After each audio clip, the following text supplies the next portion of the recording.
Hello friends, I'm Alexis and welcome to my September wrap-up Battle of the Books Round 9.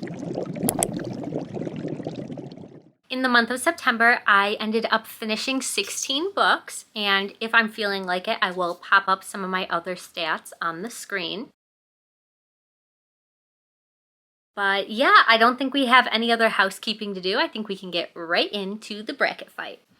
Okay, so getting right into it, our first matchup is the first two Raven Cycle books. I am slowly making my way through this series now. The first one was a reread. So this is kind of funny because both books have to do with the same story as much of the series does. We have a girl named Blue. She meets the Raven boys. They're all these fancy, rich prep school boys who are on the quest to find this ancient Welsh king to hopefully grant them a wish. There is a lot of magical realism involved, a lot to do with tarot and like predicting the future, and it is just such a good series. It just has all the best vibes and is so magical and fun, and yeah. So the first book on the left, The Raven Boys, I ended up rating this one 5 stars, which nobody is more shocked than me because when I read this the first time in 2018, I give it 2 stars, and I'm 100% blaming the audiobook for that. So if you did not like this and you listen to the audiobook, try again. Read the physical book. The audiobook is trash, and that goes for the second one too. I think it's the same narrator. I just know I gave the second one a try with the audiobook and garbage. So definitely read these ones physically. That will be my plan for the next two. And with the first one, no complaints. I really loved it. And then the second one, The Dream Thieves on the right, I ended up giving this one 4 stars. So the star rating doesn't always determine who will win this fight, but in this case it does. The second one was just a lot about Ronan, who is one of our Raven boys. Also, I'm just remembering I vlogged both of these books, so those 2 vlogs will be linked below, along with any other vlog that mentions a book in this video. So yeah, the second one, just didn't love it as much. Still really enjoyed it, but it being about Ronan, it being a little bit of a slow start for us to get to know Ronan and start to like him, The Raven Boys is going to be winner for round number 1. Moving into our second battle, this one is a 5-star matchup, a true head-to-head. I loved both of these books. So let's start with the one on the left, Wicked Beauty. This one is a spicy Trojan War retelling, sort of. It has to do with Helen of Troy, Achilles, and Patroclus, and they all get together in a super hot polyamorous relationship, but more than just the smut, this book, just like, I love the plot of it. It had a competition game aspect that was super fun. Helen was a badass female main character. She really fought just to have like autonomy. In this story, her brother was kind of forcing her into a marriage she didn't agree upon, and she took it into her own hands and she said, no, I am going to be my own damn wife. So it was so good. The spice, excellent. The heartfelt moments and the emotion, excellent. I think I like teared up at this one. Like, it was just so sweet. Like, Katie Roberts knows how to write a romance, and she gets me every time. Plus, we had the super cool aspect of it being like this Greek mythology retelling of these like classic characters that we know and we love. So yeah, everything about it, 5 stars. This one I also vlogged for. I did a week reading Greek mythology retellings if you're interested. And then that is going up against Our Share of Night by Mariana Enriquez. And wow, what a stunning masterpiece of a horror book. Like, this is for sure going on my top horror books of the year. Maybe number 1, I don't know. We have a lot of horror that I'm reading in October, so something might dethrone her, but like, she's up there right now. It was just beautiful, descriptive writing, everything about this book. Like, and this is a chunky book. This is over 500 pages. You could definitely knock somebody out with this brick, and I loved every second of it. Like, it was definitely a little tough to get through sometimes because the chapters were gigantic. I think there were only like 5 or 6 chapters this entire book. So we're talking 100-page chapters, and like, I didn't mind with this one. It was so good. This one follows, I don't even know how I'm going to give you the synopsis of this one because like you just need to read it to understand what's going on. But basically this one follows a father and a son, and they are just wrapped up in this sort of satanic cult. The father has these magical abilities and he's trying to protect his son, get him out of the cult, take down the cult. Like, it is just such an incredible story. It is very hard to read at some parts. There is a lot of talks of emotional and physical child abuse. Like, even while reading from the father's perspective and knowing how much he loves and cares for his son, he is not a good dad. He does not do it the right way. And then we get chapters from the son's perspective where he just doesn't understand why his dad is acting the way he is. And like, it was so heartbreaking, but wow, what a journey I went on with this one. It's definitely a story that I'm going to remember for a very long time, and I'm really looking forward to reading more from this author.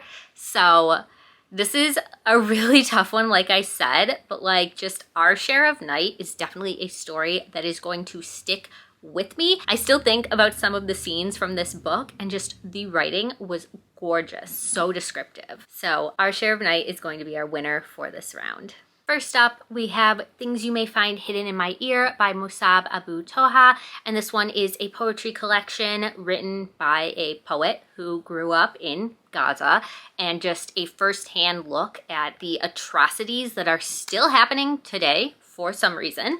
And yeah, it was really, really hard to read. It's real. It talks about real things, real people, real tragedies that are still happening.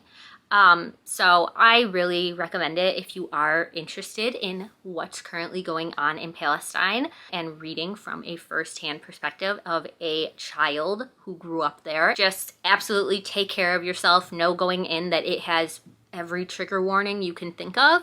And I don't think it's too descriptive or too gratuitous. I think everything is very effective in its use. I don't like rating nonfiction, especially poetry collections like this that are somebody's experience.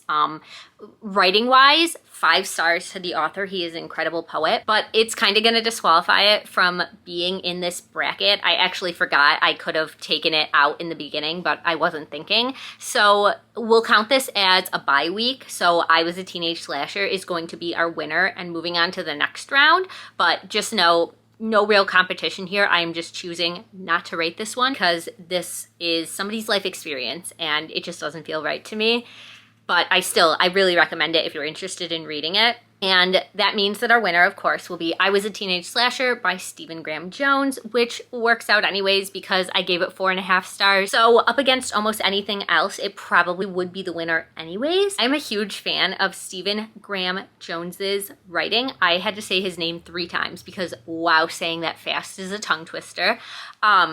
Especially his slashers, I just think they're so fun. Like, he knows this genre. He knows his stuff. And you can tell, like, in this book, it's almost like a satire of the slasher genre, but like in the best way because he's not even really making fun of it. He is just like, he's like bowing down to what a great genre it is and kind of like pointing out the incredible tropes that are in slashers, and I guess sort of making fun of it because there are humorous parts in this story. One of my favorite scenes in this, without giving any spoilers away, but him and his best friend were trying to actually figure out if he was indeed a slasher, and they did the classic test of like, how fast can you walk? Because of course slashers are inhumanely fast as soon as you look away from them. Like, you'll never see Michael Myers run. Like, he's walking, but as soon as you turn, he's behind you somehow. So they had like a stopwatch set up and they recorded how fast he was walking, and then like the best friend looked away and then suddenly he was right there, and like it was so fun. And there are just a bunch of other scenes like that, just them using all of the classic slasher tropes and trying to determine if he is indeed a slasher. And like, besides the comedic scenes, there were very gory death scenes, super fun, creative deaths in this story. And then the ending, like, my jaw was on the ground. I was not expecting that, and I have not forgotten about it. Like, I have ruined the ending of this book to all of my non-reader friends because it was just incredible. Like, oh my God, what an ending. Story short, we already know the winner, but I Was a Teenage Slasher will be moving on. I just noticed I had lipstick on my teeth, so if that was there the entire time, no, it wasn't. I don't know what you're talking about. So moving on to our next matchup, we have first Incidents Around the House by Josh Malerman. And I don't like to be mean.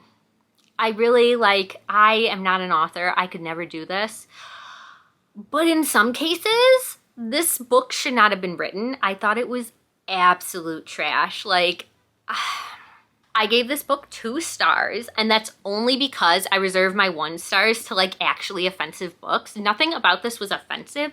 It was just so stupid. So in this book, we are following a young girl who is our narrator. I think she was 8 years old. It was different. It wasn't your typical format of a novel. There weren't full sentences. It was very much written from the perspective of an 8-year-old, as if an 8-year-old was telling a story. So that was fun. But if I had to hear this girl call her dad Daddo one more time, I don't know what it is, but that irritated me so much. She called her mom Mommy. Totally normal. Did Josh Malerman just not want to have to write daddy a million times? Does he have a daddy phobia? Why are we calling him Daddo? Dad would have been fine. Da. I don't know. But Daddo? It was so stupid. And that's not even the worst part. That's just a personal thing that really annoyed me. The ending of this book was so drawn out. For why? For why? I mean, if you finish this, what was the point? What was the point? With that ending, there was no point to this story. So bad. So stupid. And I'm saying this all and completely devastated because the scary scenes in this book were genuinely scary. I started this book middle of the night on my Kindle reading in the dark. I was scared. I had to sleep bundled under the covers so that the monsters wouldn't get my feet. The depiction of the ghost monster thing in this story, excellent. Every scene with her, so creepy. But then we never even really got an explanation of what she really was, what she really looked like, and this book was just a waste of my time, so I'm done talking about it forever now. And that is going up against Ankle Snatcher by Grady Hendrix. This is really funny that Incidents Around the House is about a ghost monster that lives in a little girl's closet, and this one is about a ghost monster that lives under somebody's bed. So love that. Yeah, this was definitely the winner of this subgenre of horror stories. I listened to the audiobook for this one. This is part of Audible's something series of short horror books. I'll pop the name on the screen. I don't remember right now, but basically a bunch of very well-known horror authors have come together to write just very short stories. I think most of them are creature features. Could be wrong though, because I haven't really read all of them. I'm planning on it, but this was the one I decided to start with. And this 45-minute audiobook was so much more thought out, well described, well written than Josh Malerman's entire novel. I am so mad about it, but I'm not mad that I read this one. This one was so good. I gave it 4.5 stars if I didn't already say that. This one was about a monster living under a guy's bed, and don't get out of bed at night or he will snatch your ankles. And we kind of see the effects of when this happened, and it was so spooky. This is another one that had me not wanting to get out of bed at night and really thinking about, is something gonna grab me? So for a short little horror story, it definitely did its job, and it will be the winner of this round. Okay, so as a reminder, we always do the entire left side of the bracket first to kind of determine who our contender for best book will be. So first up, we have The Raven Boys up against Our Share of Night. And again, true 5-star head-to-head matchup. And this is gonna be hard. Oh, this one's really, really difficult. I hate doing these. This is not fun anymore. Okay, I know what I'm gonna pick, and I have my reason. So I am very, very much a character-driven reader. If I fall in love with a character, it doesn't matter what else happens in the book, it's gonna be a 5-star book because characters, man. If I can relate to one, if you can make me feel about a character, I love the book. And The Raven Boys is definitely an example of that. I just fell in love with all of these characters, minus Ronan. I like him more now, but in this one, yeah. Amazing characters. And that's not to say, like, Our Share of Night, I definitely felt for the son. Like, my heart was breaking through all of the just trauma that he had to go through growing up. But like, also the Raven Boys was a lot more fun to read. Like, Our Share of Night hurt. So yeah, I think Raven Boys has to be the one to move on to our next round. Okay, this is really fun. We have two of my favorite horror authors going head to head.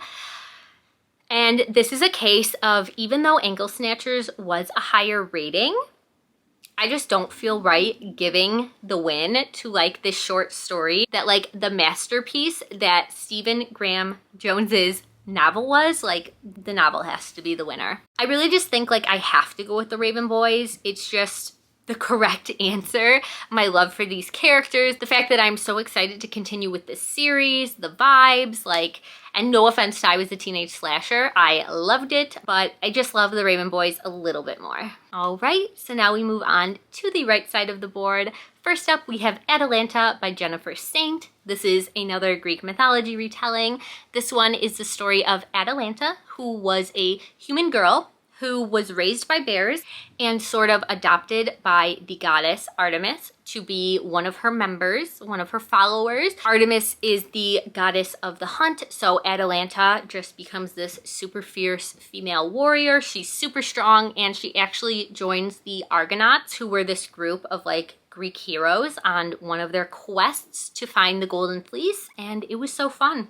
I just love Jennifer Saint's books because she takes these classic Greek figures that I might not know their entire story and really writes it in just such a readable way. Like, it doesn't feel like we're reading a story from way back when. It feels like a modern story. It feels like Atalanta is a modern person. And I just love how she's able to do that, but also stick to the source material and really just educate you on the myth. So this one was a really good time, and I ended up giving it 5 stars. And that is going up against the third book in the Legends of Thesmar series, which is Fate and Furies by Helen Schurer.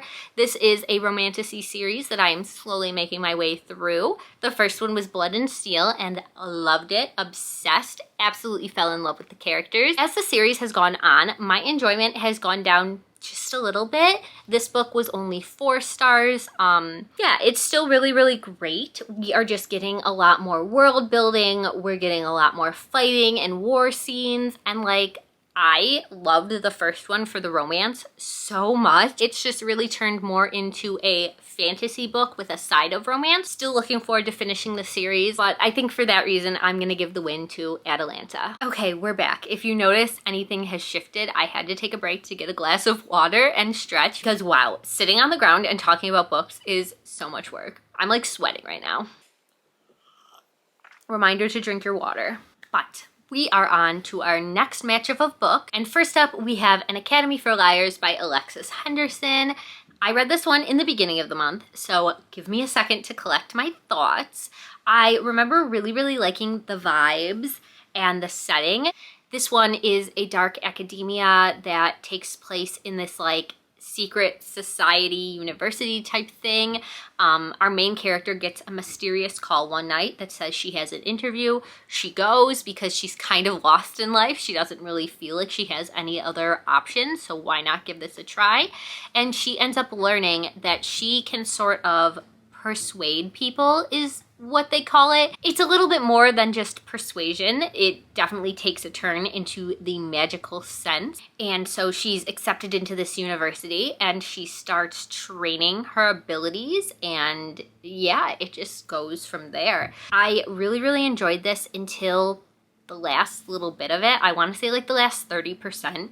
It really got romance heavy, and I just feel like a book like this did not need the romance.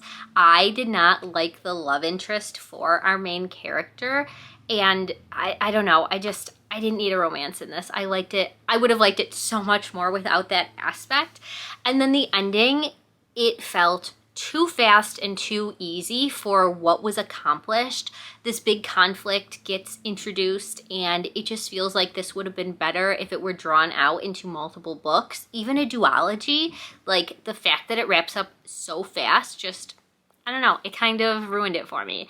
So I ended up giving it a 4-star rating. Not bad, just there were some things I would change.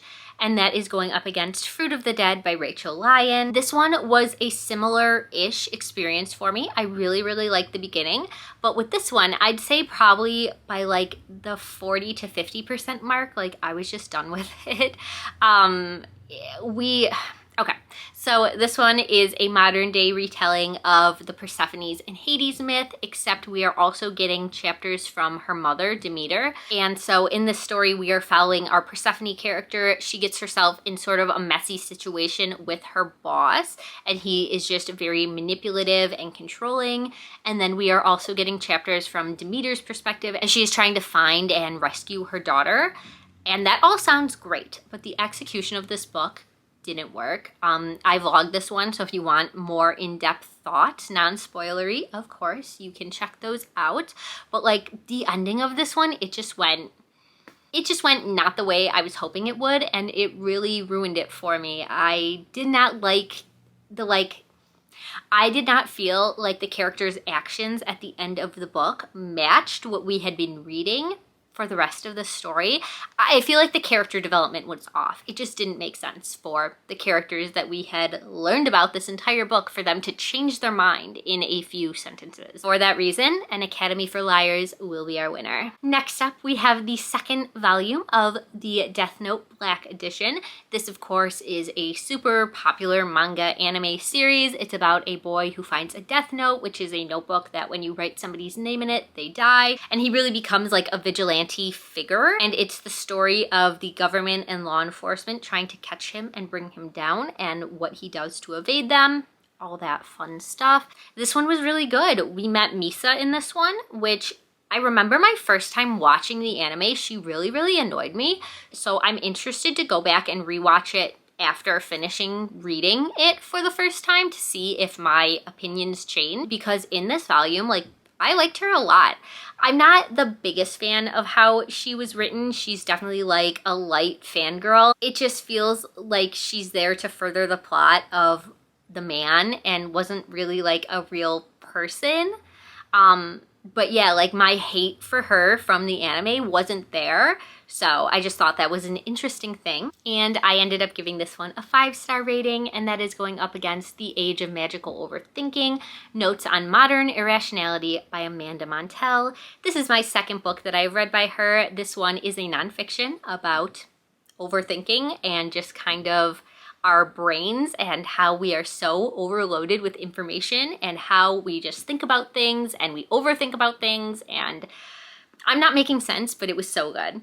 If you are interested at all in like psychology or sociology type books, I think you would really, really enjoy this one. She just really took a look at a lot of different things about society and why we think about them the way we do. And I highly recommend the audiobook for this one because it's actually narrated by the author herself, who also has her own podcast. So like she knows how to narrate this book. It was just so fun. It was honestly like listening to a friend or like listening to a bunch of episodes of a podcast. So yeah, I did end up rating this one because it's not a memoir. It's like more of a informational nonfiction. So I felt okay rating it and I gave it 5 stars. And then just like thinking about which one has stuck with me, I'm gonna think about more. I think I'm gonna go with The Age of Magical Overthinking as our winner. As much as I love Death Note and I love the whole series, I just know I'm not gonna be able to differentiate the volumes at the end of it. They're all gonna loop into one story for me. So yeah, for that reason, The Age of Magical Overthinking. All right, down to our last set of books. This is really cute how it ended up pairing everything up. If you didn't know, when you create one of these boards, it puts the books into the bracket for you. Like I don't pick which books are going up against each other to really make it as real and random as it can be. And it put my 2 fall rom-com-y books up against each other. I also vlogged for this one. And yeah, these were just books that I was really looking to get into the fall spirit. I wanted all of the fall vibes. I wanted cute, cozy romances, and these books did the job. So on the left, we have The Pumpkin Spice Cafe, and that is by Laurie Gilmore. This one is about a big city girl who moves to a small town and she inherits her aunt's Pumpkin Spice Cafe, and just how she adjusts to small town life. She ends up getting with a super hot farmer, and they are just so cute together. While this one was fun while I was reading it, it's not one that like I'm gonna remember as a favorite romance of all time. So I decided to give it 3 stars, but if you're looking for a cozy fall read, this is definitely the book you should pick up. And that is Going Up Against You Again by Kate Goldbach. This one, also a 3-star rating. I know in the vlog, I kind of ranted about it a little, how these characters really annoyed me. But even with that, I did like the book. I just have problems with people who are meant to be together and love each other, but are like too afraid to tell the other. So then you have like a stupid 3rd act breakup and all that stuff. So yeah, those are my feelings and thoughts about that book. This one is a gender-bent retelling of the classic movie When Harry Met Sally. And I actually went and I watched the movie for the first time ever after finishing this. And wow, when I tell you, this is a copy-paste of the movie. Even some of the characters' lines, the conversations they have, the settings, the exact same. So don't listen to my rating. If you love that movie, I'm sure you will love this one too. And there were really good scenes in it. The ending was super, super cute. It did have me tearing up, I will admit. By the end, I was rooting for our people to get together. This, again, is a true head-to-head. We have 2 3 stars against each other. And I think the way I'm gonna look at this is if there was a direct sequel, I know the Pumpkin Spice Cafe is a series, but I don't think the second one follows the same couple. Could be wrong. But if these books were part of a series and the next book was about our couples, which one would I want to read another book about? I think I'm gonna go with the Pumpkin Spice Cafe. Just like the vibes were vibing, and our farmer love interest was super cute and had a petting zoo with cute animals named after pop stars. Okay, let's wrap this thing up. This is really hard because right off the bat, I wanna say An Academy for Liars because the beginning of the book was 5 stars. I loved it so much. It was giving me Ninth House vibes, which is one of my favorite books of all time. But then, like, I remember the ending, and I have to go with Atalanta. Just like Atalanta was solid all the way through, and Academy for Liars, if it had kept the momentum of the beginning of the book all the way through, it would have been absolutely my favorite book of the month. But I just can't get over the ending of the book, so Atalanta. Okay, and as cute as the Pumpkin Spice Cafe was, I just think The Age of Magical Overthinking was a much better written book, and I will gladly read anything and everything Amanda Montell comes out with. Okay, this is where it gets hard every time.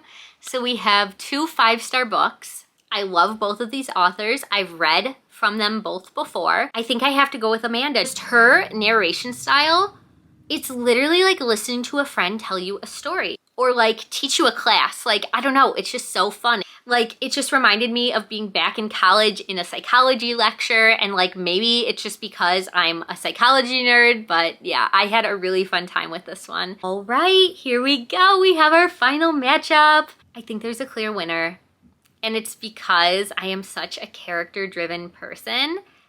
These Raven Boys just have my whole heart. Blue too. I just can't help it. I love them so much. And if a single bad thing happens to any of them in the next 2 books, I'm going to be devastated.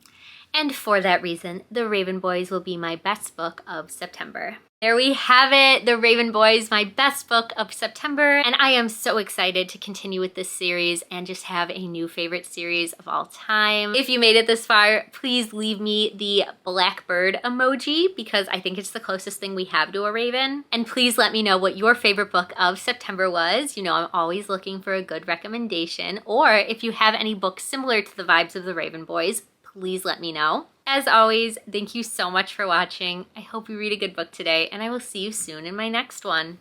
Bye.